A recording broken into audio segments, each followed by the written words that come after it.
अर्जुन, तुला जर तिथे जावं लागत असेल ना आणि तुझ्या आणि अपर्णाच्या अशाच गाठीभेटी होत असतील ना तर आपण पुढे न गेलेलं बरं अर्जुन।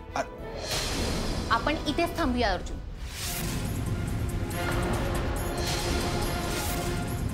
आर्या, अगं तू असं एकदम टोकाचं का बोलतेस? अर्जुन, तू कसा वागतोयस ते बघ ना आधी।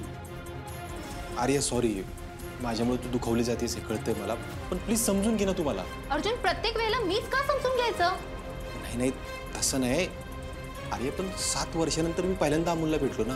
आणि साखरपुडा तू दुसऱ्यांदा केलायस म्हणून तुला त्याचं काहीच वाटत नाही, आणि लग्नही दुसऱ्यांदा करतोयस ना त्यामुळे त्याचंही काही वाटत नसणार। असं नाहीये का आर्या? आर्या, अगं भाऊजींचं ऐकून तरी घे ना प्लीज। काय? हे बघ, मी एकच मागतो। काय? वेळ। मला थोडा वेळ पाहिजे। थोडा म्हणजे किती? 1 आठवडा। 1 आठवडा? एवढा वेळ कशासाठी? बरं 4 दिवस। 4 दिवस दे, अमोल बरा होऊ दे। ठीक आहे, दिला तुला वेळ, पण मी पण एक मागते तुझ्याकडे। काय? हे बघ, जे काही सत्य आहे ना ते तू अमोलला सगळं सांगून टाक। त्याला सांग की तुझं आणि माझं लग्न होणार आहे आणि मी त्याची आई आहे।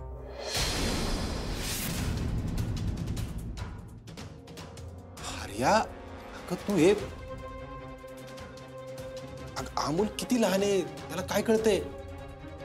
आणि आई म्हणून असं कसं सांगणार ना तू? मग ठीक आहे, तू त्याला एवढं तरी सांग की तुझं आणि माझं लग्न होणार आहे आणि तू आणि अपर्णा आता यापुढे कधीच एकत्र येऊ शकत नाही। ठीक आहे। अर्जुन, आता तरी दिलेला शब्द पाळ। हो, मी फ्रेश होतो सर।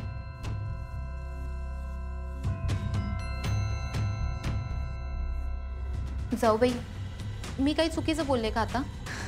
आर्या, तू काहीच चुकीचं बोलली नाहीस बघ। जी काय घडलं ती बदलता नाही येणार ना आपली। बाबा, हे सगळं कळतंय की, पण काय आपली? पण जे काही झालं ते मागे सोडून नव्याने सुरुवात होऊ शकते की। हेच अगं, हेच बोलून आम्ही अर्जाला साखरपुड्याला तयार केलं। आम्ही कुठलं, मीच। अगं तो सारखा अमोलच्या खोलीत जायचा ग, तिथंच बसायचा, लई वेळ बाहेरच नाही यायचा। जीव घाबरवायचा ग माझा। बाबा, तुम्हाला हे सगळं सांगायची गरज नाहीये। तुम्ही हा जो काही निर्णय घेतलाय तो का घेतला असेल हे समजू शकते मी। अप्पे, तू आधी का नाही ग भेटवलं अमोलला? बाबा, मलाही भेटवायचं होतं, पण त्याआधीच रुपाली ताईंकडनं कळालं की अर्जुनचा साखरपुडा होतो। मला खूपदा वाटलं बोलावं, पण हे सगळं कळाल्यानंतर जर मी आले असते तर सगळ्यांना हेच वाटलं असतं की मी अर्जुनचा साखरपुडा मोडण्यासाठी आले। आता काय करायचं ना तीच कळना झाले बघ। अगं त्या वेळेला परिस्थिती वेगळी होती ग, पण आता अर्जाच्या आयुष्यात अमोल आला, त्याला त्याच्या बरोबर राहूसं वाटतंय ग। मोलचं तरी काय वेगळं आहे बाबा, दोघांची पण एकमेकांसाठीची ओढ अगदी सारखी आहे। अप्पे, अगं अर्जा इथं असला ना की आर्याला त्रास होतो ग। आता होणारी बायको म्हणून तिच्या बी अपेक्षा काही चुकीच्या नाहीत ना।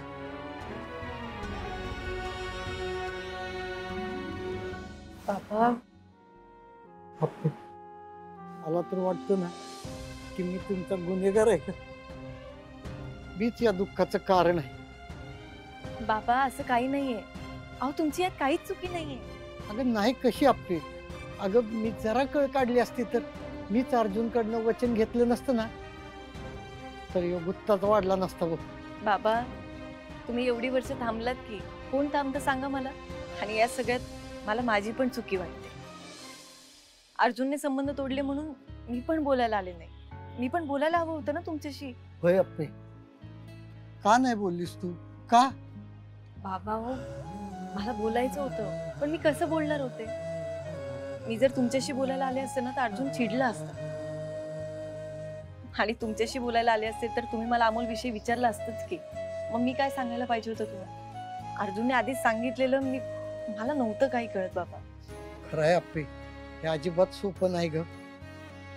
अगं मला बी मागच्या 7 वर्षात जे काय झालं ना त्यावरनं तुझा राग यायचा. पर आज तुला भेटलो आणि तुझी बाजू कळली ग मला. अप्पे, मी अमोलला बघितलं आणि तुझ्या पद्धतीने त्याला वाढवलंस ना, ते बघून मला खरंच तुझा अभिमान वाटतो अप्पे.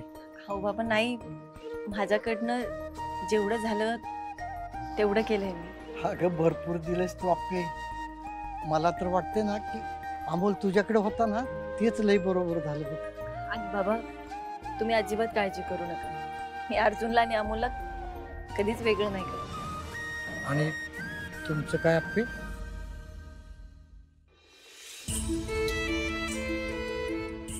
बाबा, आमच्या नात्याची दिशा कायमच नियती ठरवत आहे. आणि मला विश्वास, इथून पुढे पण जे जे होईल ते चांगलंच होईल. अप्पे, तू लढणारी आहेस आणि हीच गोष्ट तुला इतरांपासून वेगळी करते.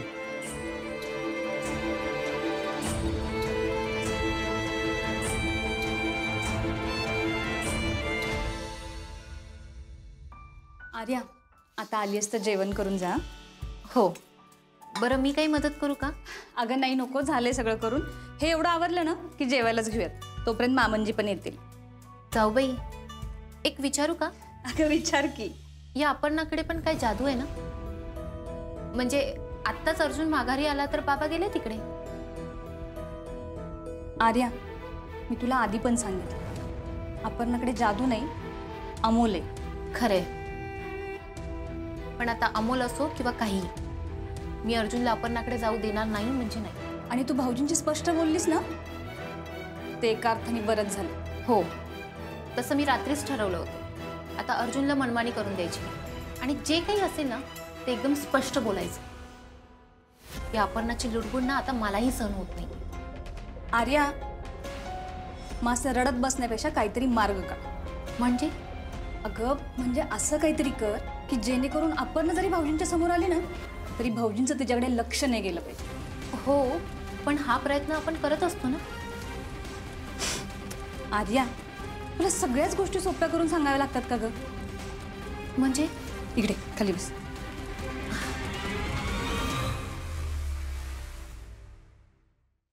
आर्या, मला सांग बरं, तुमचा साखरपुडा झाल्यापासून तुम्ही दोघं किती वेळा डेटवर गेलात ग? आणि दोघांनी असं किती वेळ एकत्र घालवलाय? एकदाही नाही जाऊबाई, म्हणजे त्याला तसा वेळच नाही तर. आर्या, अगं अशा काही गोष्टी कराव्या लागतील की जेणेकरून भाऊजी आपोआप वेळ काढतील. म्हणजे?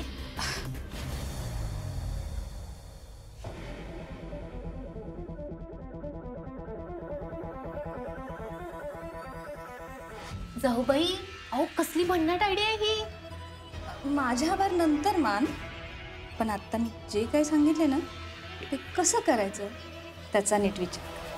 हो. आणि भाऊजींना साडी नेसलेली आवडते. हो का? आर्या, तू ना अशी तयार होऊन जा, अशी तयार होऊन जा की तुला बघितल्यानंतर भाऊजींच्या डोक्यात अपर्णाचा विचार सुद्धा नाही आला पाहिजे. हो. बरं जाऊबाई, मी अर्जुनशी आजच बोलून घेते आणि डेटवर जाते. बरं, मी निघते. जेवण नाही, आज नको, परत कधीतरी.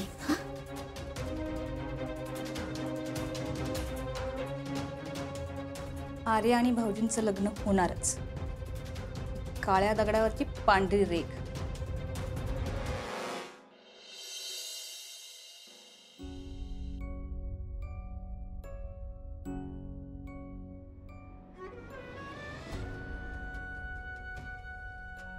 साहेब, अहो परवा दिवशी पेठेत सभा आहे बरं का. तिथं गोंधळ होण्याचे चान्सेस आहेत. तिथं आपली माणसं जादा पाठवायला लागतील आणि तुम्हाला पण लक्ष द्यावं लागेल. साहेब, अहो साहेब. बोल ना चिंचुके. अहो माझं बोलून झालं. काय बोललं ती सांगा बरं. नाही ऐकलं मी. काय बोल, काय विषय काय? अहो साहेब, ती सोडा, मला सांगा. अहो तुम्ही कसलं टेन्शन घेतलंय? काय नाही. अहो आपल्यावर अख्ख्या शहराची जबाबदारी आहे आणि तुम्ही जर असं टेन्शन घेऊन बसलं तर कसं होणार? चिंचुके कळतंय मला, पण पण काय चिंचुके लय अडचणीत सापडलो रे मी.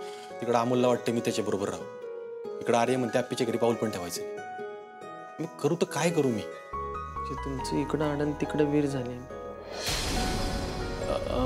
काय नाही की हल्लईच मोठा पेच आहे हो. नुसतं मोठाच आहे रे. पण आता आर्य म्हणते की अमोलला सांग आपल्या दुसऱ्या लग्नाबद्दल. चिंचुकी एवढीसा जीव येतो, त्याचा त्याच्या आईबापावर प्रेम आहे, त्याला या सगळ्या गोष्टी सांगायच्या का? बरोबर वाटतं का ते? अहो साहेब, ज्यावेळेस लग्न होईल त्यावेळेस कळेलच की अमोलला. तेव्हा बघता येईल ना चिंचुके. आत्ता अमोलला त्याची आई आणि बाप दोघं जवळ पाहिजे. अरे 7 वर्षानंतर ते पोरगं त्याच्या बापाला भेटले रे. आणि माझी तरी अवस्था काही वेगळी आहे. सगळं माहिती आहे ना तुला. अहो साहेब, 7 वर्ष तुम्ही अमोल सोबत राहिलेला नाही, त्याच्यामुळे त्याची ओढ कळती हो मला. पण जेव्हा तुम्ही एकटे होता ना, तेव्हा आर्या मॅडम तुमच्या सोबत होत्या, हे पण लक्षात ठेवा. त्यांना बी समजून घ्या थोडं. येतोय रे चिंचुके, पण हा पेच दिवसेंदिवस लयच अवघड होत चाललाय. साहेब, मग ह्याच्यावर एकच उपाय बरं का. काय? बोल की. मग तुम्ही आर्या मॅडमला सांगा की मला लग्न करायचं जमणार नाही, नाहीतर मग अमोलला सांगा की मी दुसरं लग्न करतोय म्हणून. चिंचुके मग परत इकडं आडन तिकडे वीर तेच होणार ना. तेच तर म्हणतोय मी साहेब. अहो कधी ना कधी हा निर्णय घ्यावा लागणार आहे ना. काय चिंचुके? काय नाही मॅडम. साहेब, मला काम आहे, मी आलोच. अर्जुन, ठीक आहेस ना? ओके. अर्जुन, अरे मी मगाशी तुला जे चिडून बोलली त्यासाठी खरंच मनापासून सॉरी. असू दे, एवढं काय नाही. बरं ऐक ना, मी काय म्हणते, आपल्यात जे काही झालं ना ते आपण सोडून देऊ, नव्याने सुरुवात करू. तुझ्या माझ्या नात्यात मला असे ना कडू आठवणी कुठल्याच नकोय. अरे नव्याने सुरुवात करू म्हणजे? मला नाही कळलं. म्हणजे आज रात्री आपण डेटवर जाऊयात का?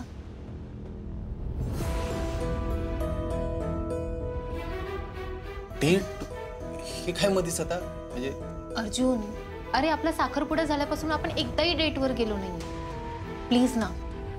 अगं अरे मला आज अमोलकडे जायचंय ना, मग तिकडे. तू अमोलला भेटायला जा ना, पण किमान 2 तास तरी तू मला भेटूच शकतोस ना. जाऊयात.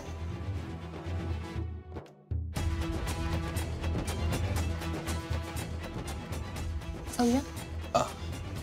बरं ठीक आहे, जाऊ. बरं ठीक आहे, मग आपण कुठे जायचं, कधी जायचं सगळं मी डिसाईड करणार. म्हणजे डेट माझी आहे ना, तर मी तुला एकदम स्पेशल ठिकाणी घेऊन जाईन. बरं ठीक आहे. ठीक आहे, मी आलेच. लय काम आहे.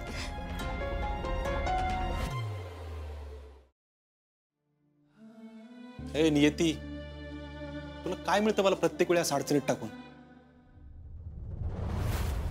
बापू, आज आजोबा आल्यामुळे मी पूर्ण बसा झालो. हो का? हो. विनायकराव, ऐकलं का ना तू काय म्हणतोय? हा.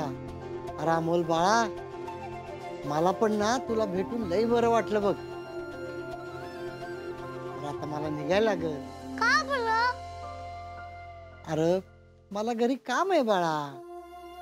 आजोबा, तुम्ही सगळे असंच काम म्हणून निघून जाता. सकाळी बाबा पण असेच निघून गेले. अरे अमोल, तसं नाही बाळा. बाबांना पोलीस स्टेशनला काम होतं की नाही, हा? आणि आजोबांना घरी जायचंय, त्यांची तब्येत बरी नाही, त्यांना औषध खायला लागतं का नाही वेळेवर? आजोबा, तुम्ही पण आजारी आहात? होय रे बाळा. आजोबा, तुम्ही इथेच राहा माझ्या बरोबर. आणि मला एका दिवसात बरं केलं तर मग पण कळेल. अरे अमोल, मला ना इथून पुढचं सगळं आयुष्य तुझ्या बरोबरच काढायचंय बघ. पर आत्ता जायला लागेल. हा, पर त्याआधी एक गोष्ट दाखवायची आहे तुला. काय आजोबा? खरं तर ती गोष्ट मला तुला वाजवून दाखवायची. अमोल, आजोबांना छान गाणं म्हणता येतं बरं का, आणि वाजवता पण येतं. हो का? हो. क्या बाते? आजोबा, मी वाजवा बरं काय आहे ते. अमोल, तू आजारी होतास का नाही, म्हणून म्हणलं ते ऐकून तुला बरं करावं. पर इथं येऊन बघतो तर काय, तुम्ही आधीच फ्रेश आहे. मग दाखव ना आजोबा, मी अजून फ्रेश होईल. दाखवतो. हा,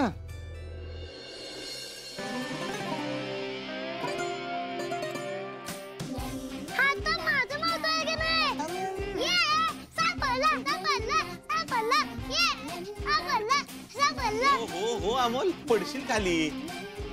आजोबा, की मौत तुमच्या काही कसं काय अगं यो नियतीचा फेर आहे बघ. अहो बापू, अर्जुन उत्तराखंडला एका केससाठी गेला होता, तेव्हा यो त्याच्या बॅगेत आला. माझंच होतं. बाबांनी मला घरी सोडलं तेव्हा पडलं असणार. आणि मग हे बी मी 7 वर्षांनी वाजवलं पहिल्यांदा. अर्जुन बी घेऊन बसायचा. होय खरंच नियतीनच घडवून आणलंय. म्हणजे नियती काय असते बापू? अरे अमोल, नियती म्हणजे आपल्याला एकमेकांना जोडणारी शक्ती असते. या नियतीनंच तुझं हे माउथ ऑर्गन अर्जुनच्या बॅगेत टाकलं आणि त्यामुळं तू अर्जुन बरोबर जोडला गेला. म्हणजे बाबा आणि मी आधीपासूनच जोडलेलो होतो. होय अमोल, अरे तुझे मा आणि बाबा नियतीमुळेच एकत्र आले बर का. कसे बापू? लई मोठी गोष्ट आहे बघ. तुझ्या माचं लग्न आहे ना, आधी एका वाईट माणसाबरोबर होणार होतं, पण मा अशी हुशार आणि शूर होती. एकदम प्रिय बापू. बरोबर. अरे तिनं वेळीच ओळखलं आणि ती लग्नातनं निघून गेली. का निघून गेली? हो, मग तुझ्या बाबांनी तिला परत हाताला धरून आणलं आणि तिथल्या वाईट लोकांना पळवून लावलं आणि तिच्याशी लग्न केलं. ये म्हणजे माझा बाबा आधीपासून सवय आहे. अरे अगदी बरोबर आहे अमोल बाळा. नियतीच्याच मनात होतं आप्पी आणि अर्जुननं एकत्र यावं म्हणून ते एकत्र आले. खरंय, नुसतं लग्नातच नाही तर आयुष्यात सुद्धा पुढे त्या दोघांना नियतीनंच एकत्र आणलं आणि त्यांचा संसार सुखाचा चालू झाला. अरे आता ह्यो माउथ ऑर्गनच बघ, नेमका तुझ्या बाबाच्या बॅगेतच पडला. त्याला नियतीचंच कारण आहे बाळा. अच्छा, म्हणजे नियतीत मा आणि बाबांना एकत्र आणतीये. अगदी बरोबर. पण आता कुठे आहे ती नियती? कशी दिसते? मग भेटायचंय तिला. सांगा ना आजोबा. अरे अशी दिसत नाही ती, ती एक शक्ती असते, अदृश्य शक्ती म्हणावं तर. अमोल, पण एक आहे बरं का, अरे आपल्याला जी गोष्ट मनापासून पाहिजे असते ना, ती नियतीला बरोबर कळते आणि ती नियती त्यासाठी प्रयत्न करते. बर चला, मी निघतो, माझी जायची वेळ झाली. मी येतो बाळा. बाय आजोबा. बाय. चला बापू, काळजी घ्या पोराची. येतो. अच्छा, म्हणजे नियतीच मा आणि बाबांना एकत्र आणते. आता मी त्यांच्या मधली नियती होणार आणि त्या दोघांना एकत्र आणणार. आई, ए आई, अगं कुठे आहेस तू? ये ना बाहेर. आई. अगं आर्या, काय ग? आई, का ओरडतेस एवढं? अगं मी आणि अर्जुन ना आज डेटवर जातोय. डेटवर? आर्या, खरं सांगतेस? हो. आणि अर्जुन तयार झाला डेटवर यायला? अगं का नाही होणार तो? होणारी बायको आहे मी त्याची. छान आयडिया ही डेटची. हो आई, अर्जुनच्या आणि माझ्या नात्याची ही नवीन सुरुवात आहे आणि मला विश्वास आहे आता अर्जुन माझ्याकडे नक्की येईल. हो ग, सगळं मनासारखं होईल तुझ्या. बरं आई, मला ना एक खूप मोठा प्रश्न पडलाय ग. कसला? साडीचा ना? हो. थांब, तुझ्यासाठी मी एक स्पेशल साडी देते. स्पेशल? हो, एकदम स्पेशल. थांब.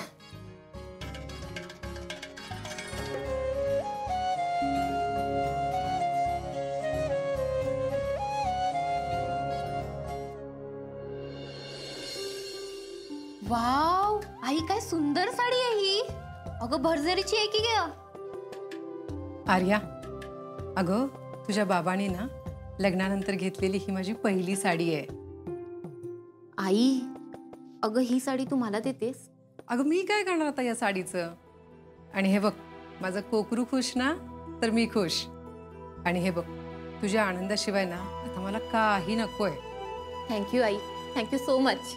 आर्या, जशी तुझ्या बाबांची आणि माझ्या नात्याची सुरुवात या साडीपासून झाली होती ना, तशीच तुझ्या आणि अर्जुनच्या नात्याची नवीन सुरुवात होईल बघ. हो, नक्कीच.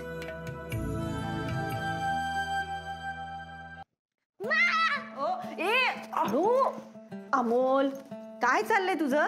तुला बघून कोणी म्हणेल का तू आजारी आहेस म्हणून? मा, मी आजारी नाहीये. मा, पण मला एक गोष्ट सांग ना. बोला. नियती म्हणजे काय? एक मिनिट, नियतीबद्दल तुला कसं माहिती? मा, हे माझं सिक्रेट आहे. मापासून कोणी सिक्रेट लपवतं का? मा, अहो मला आजोबांनी सांगितलं. काय सांगितलं? तुला आणि बाबांना नियतीने एकत्र आणले म्हणून.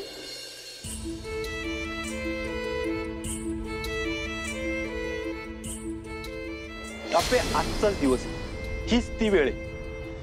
जर का तू आत्ता हिथून उठून त्या मांडवात जाऊन पोचलीस, सगळ्यांसमोर उभी राहिलीस आणि जर बोलू शकलीस ना, तर उद्या कलेक्टर झाल्यानंतर कुणाच्या बापात दम नसणारे तुला प्रश्न विचारण्यात.